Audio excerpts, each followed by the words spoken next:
E aí, camaradinhas, como é que vocês estão? Hoje nós vamos conversar de novo sobre o fim da mídia física que foi anunciado pela Sony. E como nós vamos falar mal da Sony hoje, eu vim vestido de nintendista aqui, ó. Tô vestido de Nintendo, tá ligado? Porque aqui é a guerra dos consoles. Mas antes, tem uma coisa que eu tô pensando sobre o último vídeo que a gente falou sobre isso. Na real, pessoal, mídia física é uma coisa que eu acho que é ruim. Sinceramente, eu não gosto de mídia física. Eu tenho uma gavetinha ali.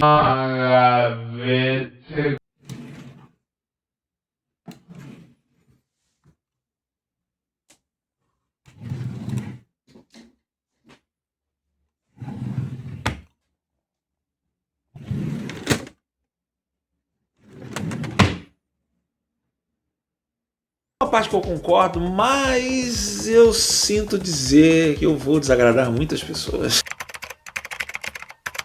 Então sim, pessoal, nós vamos falar sobre esse assunto comentando o vídeo do Gaveta, que foi um vídeo bastante infeliz, a internet toda ficou puta com ele, né? Então antes da gente começar, eu só quero deixar bem claro aqui com vocês, pessoal. O meu objetivo não é jogar hate pra cima dele, eu vi que as pessoas, né, elas pegam ar, elas ficam muito putas, e daí quando eu procurei sobre esse assunto, eu já achei vários vídeos assim, tipo, que surpresa, Gaveta mostrando essa cara, ele sempre foi assim, ele é uma pessoa terrível e tal. Eu não conheço o suficiente do trabalho dele pra dizer, não gosto desse cara, odeio esse cara. Na realidade, volta e meia eu vejo um vídeo dele e acho ok, tá? Então, a minha ideia não é cagar na cabeça dele, ficar criando inimizade aqui, eu literalmente quero analisar uma coisa. Por que que esse vídeo irritou tantas pessoas e por que que a gente considera, porque eu considero também que ele tava tão errado, mesmo que, sei lá, 90% do que ele falou ali seja parecido com o primeiro vídeo que eu fiz, que eu vou deixar lá no final pra vocês verem um vídeo que foi feito antes do Gaveta, em que inclusive cita o Gaveta, como eu mostrei aqui pra vocês.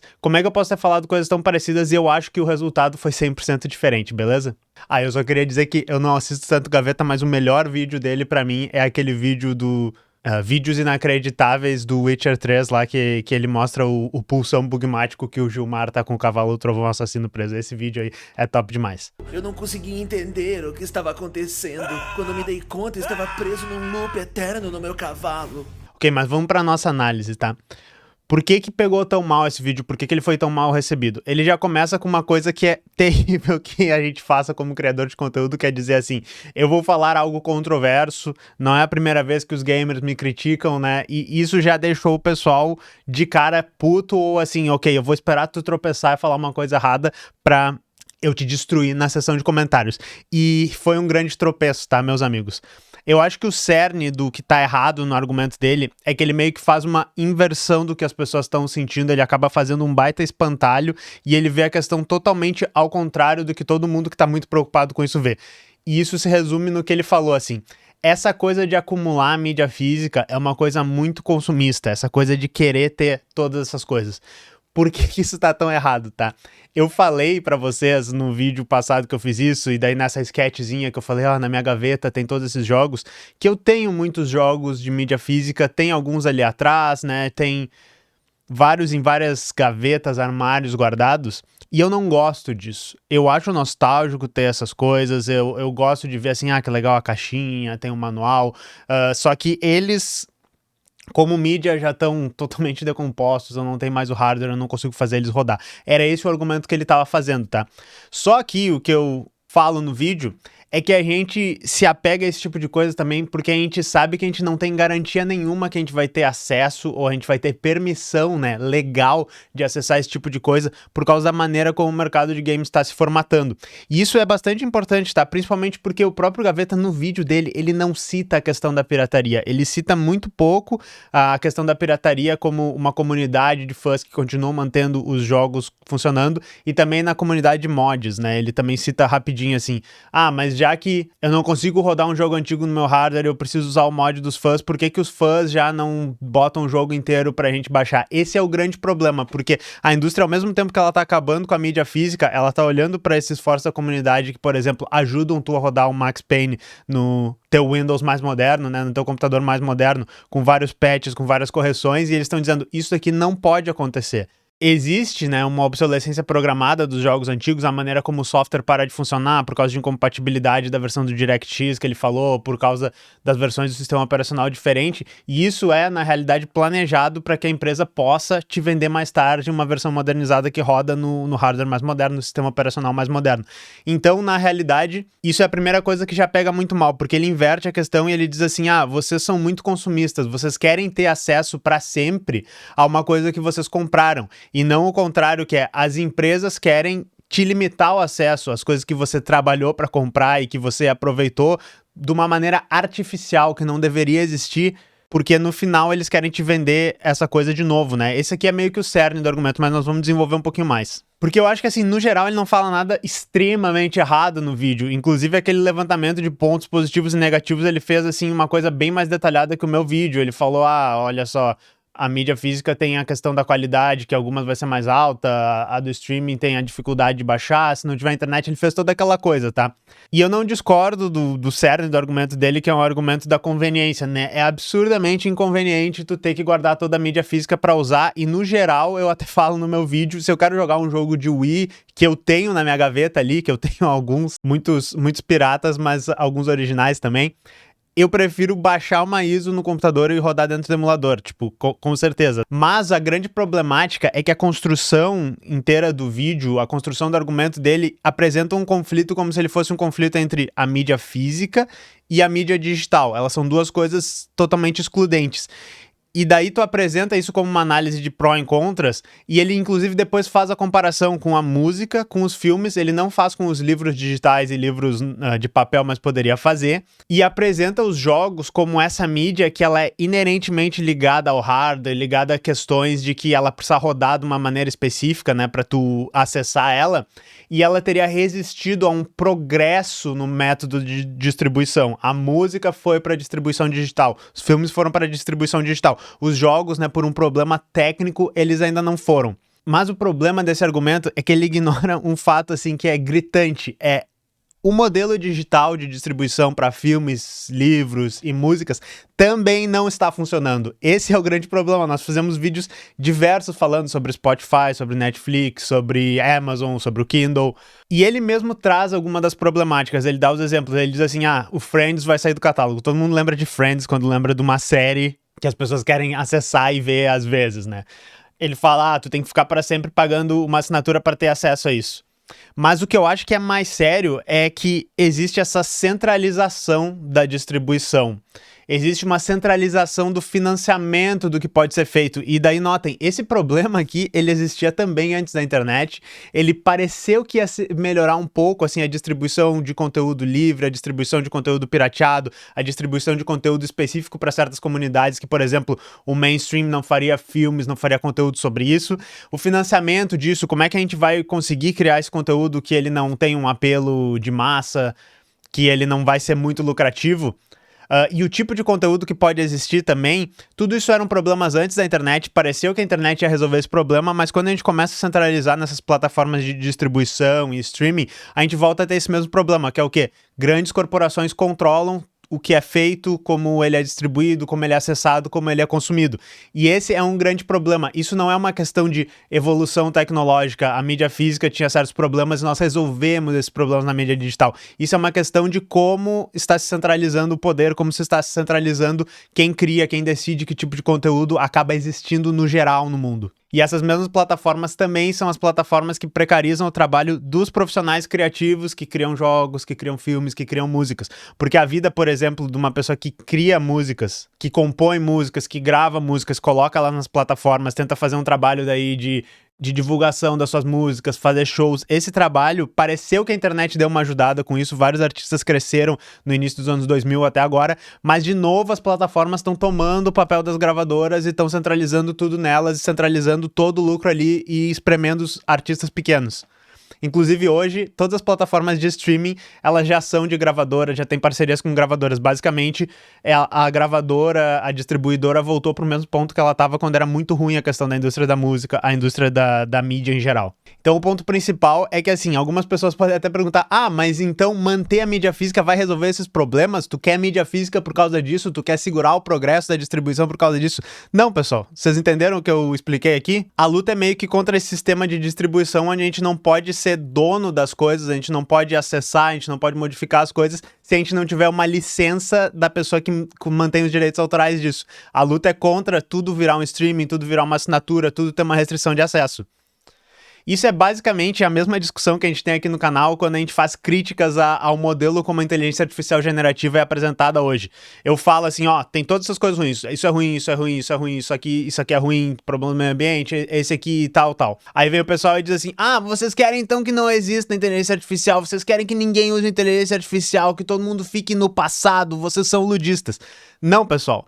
Mas a maneira como essa tecnologia ela está sendo criada e como ela está sendo integrada no nosso modo de produção, até não é a maneira certa de falar integrada, como ela está sendo criada, moldada pela maneira como a gente produz as coisas, como o nosso modo de produção funciona, a IA generativa, ela é filha do capitalismo como ele existe hoje, ela não necessariamente precisa ser desse jeito. Ela está em disputa como ela vai ser, como ela vai se apresentar na sociedade. Quando a gente fala que tem coisas danosas, que a gente não precisaria usar a coisa desse jeito, a gente está dizendo que a maneira como as coisas acontecem, ela não é o progresso, o avanço natural da tecnologia, natural da sociedade. Se a gente vê dessa maneira, como dá muita impressão que o Gaveta tá falando ali sobre o fim da mídia física, a gente entende que não tem nada o que fazer. As empresas, elas estão fazendo isso porque é o melhor para elas, e se tu reclamar, tu é uma pessoa do passado, tu é um ludista, tu é uma pessoa que tem um apego, né, quase fetichista a esses objetos aí de mídia física, e que nem servem pra nada, né? É o que parece que ele tá dizendo. Mas daí eu quero explorar pra uma outra maneira aqui, e eu acho que é uma observação muito certa que ele faz. Os videogames, eles são uma mídia que é notoriamente difícil de distribuir e preservar por causa das características deles. Ele tem que rodar num hardware, e daí se o hardware mudar, tu precisa ter abstrações para que ele continue rodando, tu precisa fazer versões novas, tu precisa ter atualizações. E daí, inclusive, ele fala, os jogos por streaming não deram muito certo. E daí hoje nós temos um modelo que é, né, uma mescla de streaming, uma mescla de inscrição, o Game Pass, o da Sony, a própria Nintendo tem aquele Nintendo Switch Online, que eu acho que é o pior modelo de online de todos, o mais caro, que oferece menos coisa. E ele diz, né, tá convergindo para isso e isso aqui vai acabar sendo a solução. Isso também ignora que esse modelo, tá, ele não tem dado muito lucro. Tanto que a gente viu de um tempo pra cá as empresas dizendo, nós vamos aumentar o preço desse tipo de coisa. A gente sabe que notoriamente a indústria dos jogos subsidia o seu hardware e às vezes subsidia serviços em volta para tentar vender mais jogos e daí depois começar a vender microtransação, começar a tentar tirar dinheiro de ti em todo lugar que ela consegue. Então dizer, por exemplo, que toda a indústria está indo para streaming, toda a indústria está indo para inscrição, porque isso é uma evolução natural. Não é uma evolução natural. Na realidade, é a maneira como eles estão achando de vender para ti 10 vezes o mesmo produto. É tipo um financiamento de apartamento. Ele custa 500 mil, mas se tu fizer um financiamento em 25 anos, tu vai pagar 1 milhão em cima dele. É basicamente isso que eles fazem. Tu não compra um jogo inteiro agora, mas tu paga tanta inscrição, tu paga tanto online que tu comprou 10 jogos equivalente e eles te venderam mais. Na tabelinha lá de lucro deles, eles dizem, nós conseguimos tirar muito mais dinheiro de uma pessoa só. E é bastante interessante essa questão dele dizer, jogos são diferentes, porque isso daqui não é uma coisa só dos jogos, é uma coisa das plataformas, dos apps, dos streamings, de tudo que roda dentro de um servidor. Tudo isso é um modelo de negócios diferente do que a gente tinha, né? O modelo antigo, analógico, de distribuição das coisas. E as empresas sabem disso. E várias das coisas elas estão movendo para streaming, para plataforma, para uberização, todo esse tipo de coisa, porque a legislação ela ainda não é tão bem estabelecida lá e as empresas elas podem tentar tirar mais vantagem. Inclusive muitas vezes dizendo, tu não pode mexer nisso aqui, que é o meu hardware, que é o meu sistema, porque isso é um segredo de negócio. Se tu regulamentar a maneira como isso funciona, você está tentando regulamentar a tecnologia.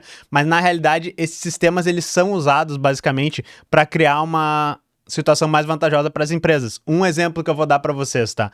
Livros, revistas e filmes, lá nos Estados Unidos, por exemplo, tem que ser registrados com um órgão lá de Arquivo Nacional, com a Biblioteca do Congresso. Aqui no Brasil também, tu tem os registros no Arquivo Nacional, tu tem que ter um certo direito de acesso a livros, a revistas, a textos, a produção nacional de filmes, para preservação para o interesse público. O software, ele não funciona assim, porque ele tá ligado a essa maneira dele ser executado. Então, portanto, as empresas dizem assim, tu não pode me obrigar a dar suporte a esse jogo aqui, que precisa de um servidor, porque eu não vou manter os meus servidores para sempre. Logo, eu posso ter o direito de fechar o servidor e deixar as pessoas sem acesso ao jogo que eles compraram.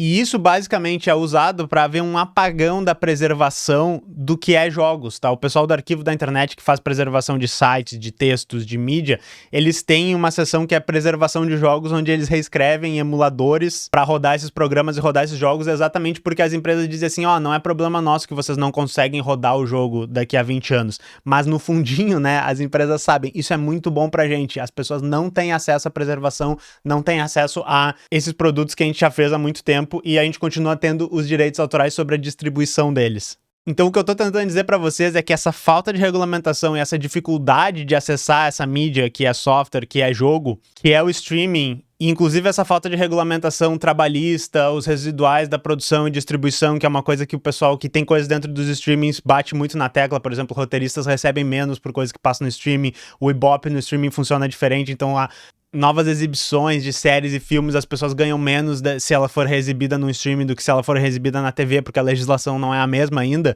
Inclusive, grande parte da direita aqui no Brasil é contra qualquer tipo de regulamentação do streaming, e vocês têm que se perguntar por quê, né, que eles estão sempre defendendo o interesse das empresas assim. E tudo isso não é assim por acaso, isso é assim porque é melhor para essas empresas, tá? Então, eu vou chegar à conclusão do vídeo que eu vou tentar explicar para vocês por que eu acho que tá tão errada a análise do Gaveta, tá? Por que eu acho que ele inverteu as coisas. O que tá acontecendo ali, ele tá falando várias coisas que estão certas, mas ele tá fazendo isso de uma maneira meio freestyle, e ele tá falando coisas não apenas assim, eu acho que essa coisa é desse jeito, eu prefiro que essa coisa seja desse jeito, mas ele tá fazendo isso baseado em razões e motivos meio esotéricos, assim, tipo, os DVDs, há alguns anos atrás, eles eram redondos, e eles tinham tal tamanho, e eles tinham bônus extras, e cada região tinha o seu. Por quê? A gente tem que se perguntar por que as coisas eram assim. A gente aqui no canal, né, é comunista, tem a foice martelo, e todas as nossas análises passam assim, ok, nós temos que entender que a sociedade ela se forma da maneira como ela se forma, baseado na maneira como a gente produz e reproduz as coisas da sociedade. E hoje a gente reproduz como? Criando mercadorias que têm que ser vendidas para conseguir lucro. Então essa questão do DVD, os bônus que ele fala assim, olha... lembra que, pelo menos tinha uma coisa legal no DVD Blu-ray, vinha os bônus de gravação lá, vinha os erros de gravação junto, vinha conteúdo extra, né? Isso era legal. Gente, isso acontecia por quê? Porque eles tinham que te dar um incentivo pra tu comprar o filme depois de ter ido ver no cinema, ou não esperar ele passar na TV. Eles queriam que tu pudesse ter um bônus para que isso alavancasse as vendas do DVD. Como os DVDs chegavam antes nos Estados Unidos e daí na Europa as pessoas já tinham importado a versão dos Estados Unidos, eles começaram, ok, nós temos que ter uma versão diferente para a Europa, talvez com uma coisa específica lá. Com o Japão também acontecia muito isso, os fãs do Japão, de música, de filmes e tal, eles compravam tudo antes e daí começou a se fazer coisas bônus que iam estar apenas na versão do Japão, e daí eles tinham que comprar a versão japonesa, talvez até comprar duas vezes. Os colecionadores dos Estados Unidos compravam a versão do Japão também para ter os bônus ali. Isso não existe hoje porque não faz mais sentido com a distribuição, mas o que faz sentido hoje? Hoje, assim, o cast do The Boys, o cast do Fallout, né? Ella Purnell come paçoca ao vivo junto com o Walton Goggins, né? O Walton Goggins prova brigadeiro, e daí a gente vê isso no YouTube, e isso acaba sendo uma divulgação da série, isso é o press tour que a série faz. Então tem vários aspectos do vídeo ali do Gaveta que ele tá realmente fazendo uma análise meio freestyle e não tá pensando em como isso é afetado pela nossa realidade material. Ele fala, por exemplo, assim, hoje você abre o jogo e meio que o CD tá lá, mas você já tem que baixar o jogo inteiro de atualização. Sim, a gente sabe, isso é uma coisa que acontece, né? Tu bota o jogo e daí tá assim, tem que fazer uma atualização de 16 GB. Tipo, cara, mas o jogo tem 8 GB? O que aconteceu, sabe? Mas ao mesmo tempo, o fato de que tu tem aquele CD físico ali, ele te dá o direito a ter acesso àquele jogo. Aquilo ali é a licença do jogo. E isso é basicamente, por exemplo, o que o movimento Stop Killing Games, que nós já falamos aqui no canal, tá fazendo o ativismo em cima, que é assim, se a empresa te vendeu um negócio e se tu tem o direito a acessar o negócio por causa do CDzinho e da caixinha que tu tem, ela tem que ter uma maneira de te dar acesso a isso, mesmo que ela tenha que ter servidor, mesmo que ela tenha que ter um sistema fora depois que é mantido pela comunidade para que tu possa ter acesso a isso.